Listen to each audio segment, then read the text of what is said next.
In the stillness of the evening, the disciples gathered closely around Jesus. The sky above was awash with fading hues of orange and purple, and the cool breeze carried with it a sense of anticipation.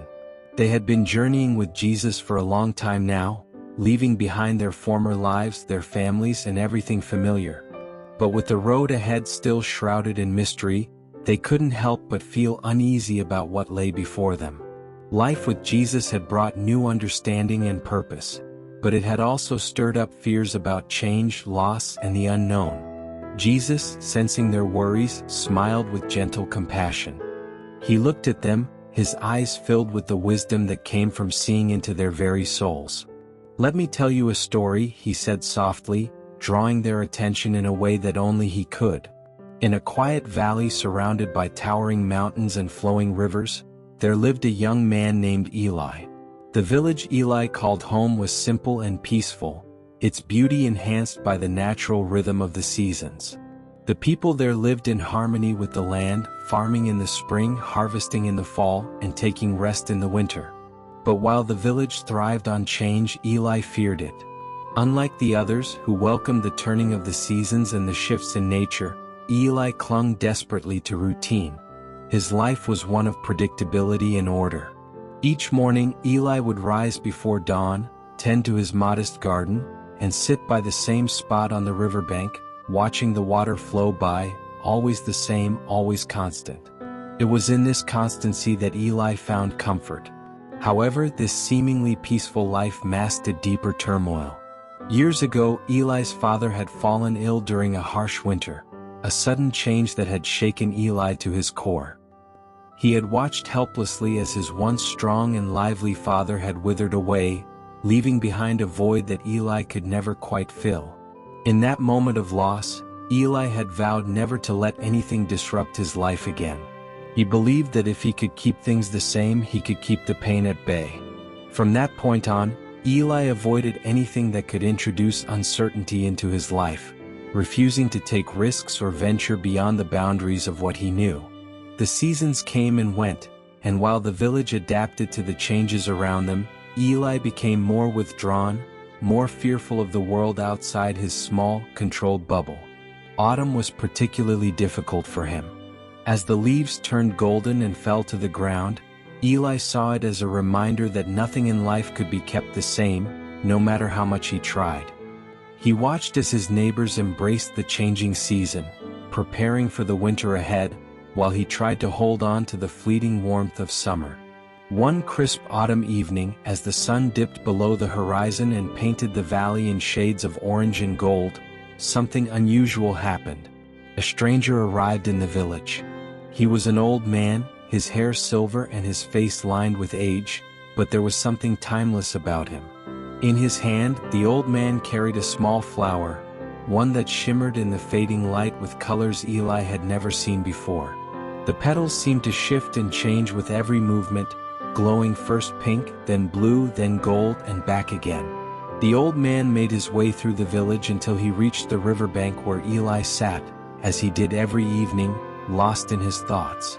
Without saying a word, the old man sat down beside Eli and placed the shimmering flower between them. Eli glanced at the flower, then at the stranger, feeling a mixture of curiosity and unease.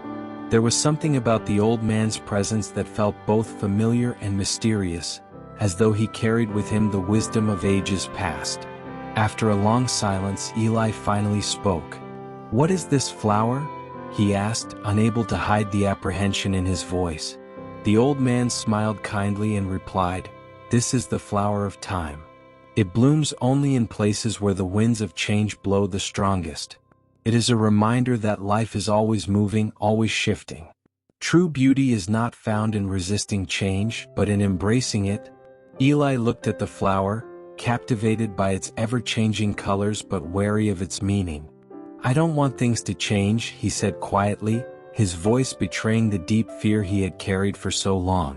"Change has only ever brought me pain." The old man turned to Eli, his eyes filled with understanding.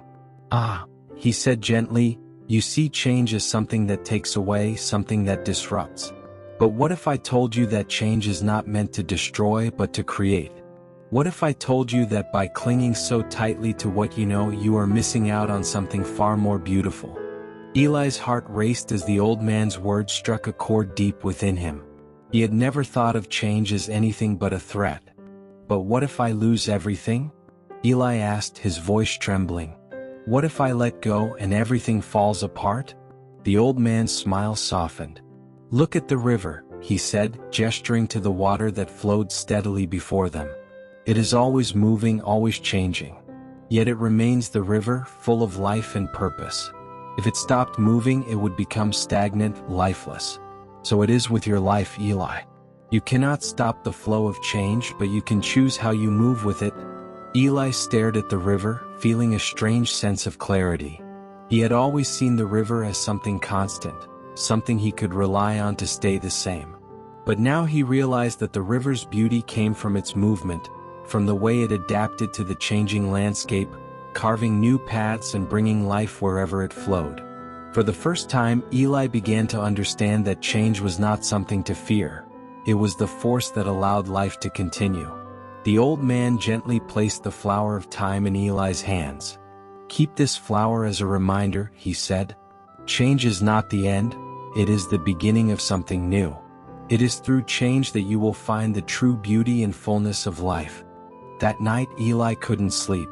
The old man's words echoed in his mind, challenging everything he had believed about change. For so long Eli had fought against the natural flow of life, convinced that if he held on tightly enough, he could keep everything the same. But now, holding the flower of time, he began to wonder if there was more to life than his routines and carefully constructed walls. Could it be that the very thing he feared most was the key to discovering a deeper, richer existence?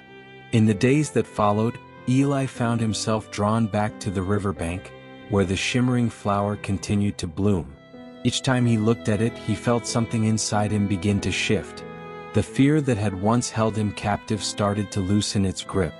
He began to notice the world around him in a new way, the turning leaves, the changing seasons, the way the river flowed toward new horizons.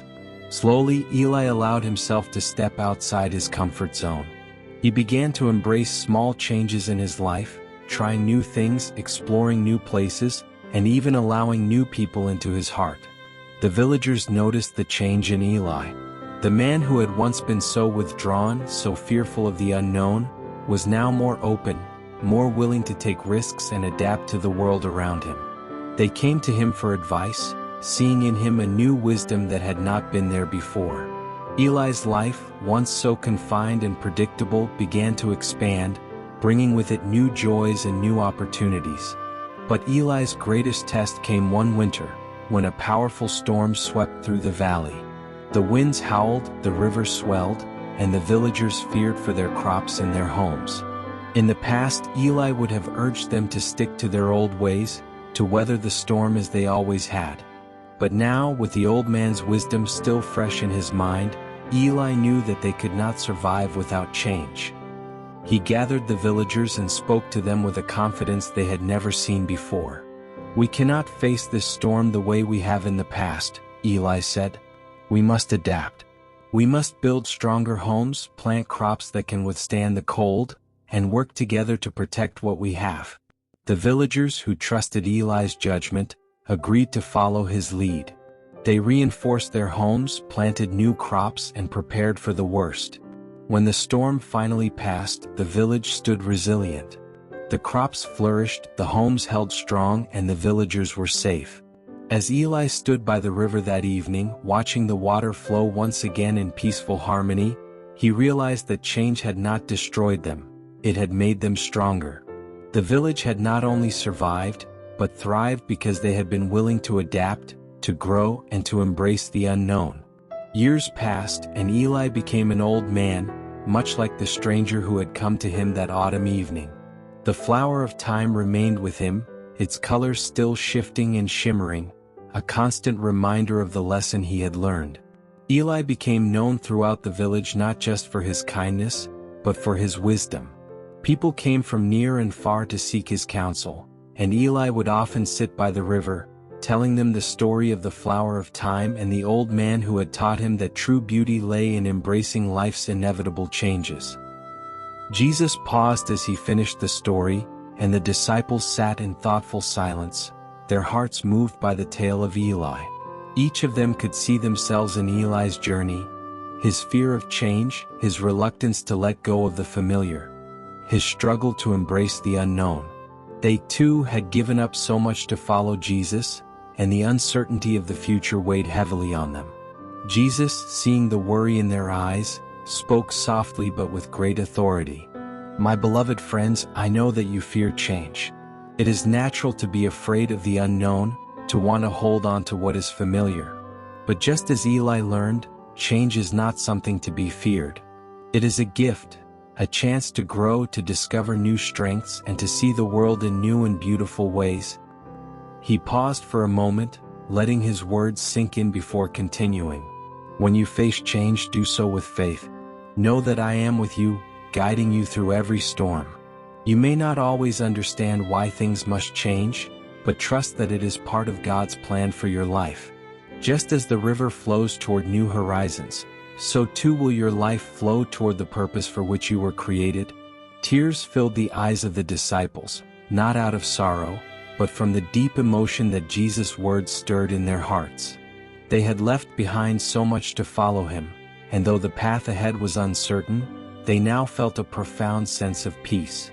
Jesus' words had offered them hope, reminding them that change was not something to fear, but something to embrace with faith and courage.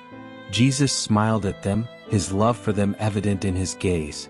"Remember," he said, "you are never alone in the midst of change. I'm always with you and I will never leave you. Embrace the changes that come, for they are not the end. They are the beginning of something more beautiful than you can imagine." The disciples nodded, their hearts full, their spirits lifted. They knew that whatever lay ahead, they could face it with courage, for Jesus was with them. And as the night settled in, the peace of Jesus' words wrapped around them like a comforting embrace, and they felt ready to face the unknown, trusting that change would bring them closer to the life God had intended for them. This is end of the story. Please like this video and subscribe this channel for more Jesus story like this. May the God watch over you.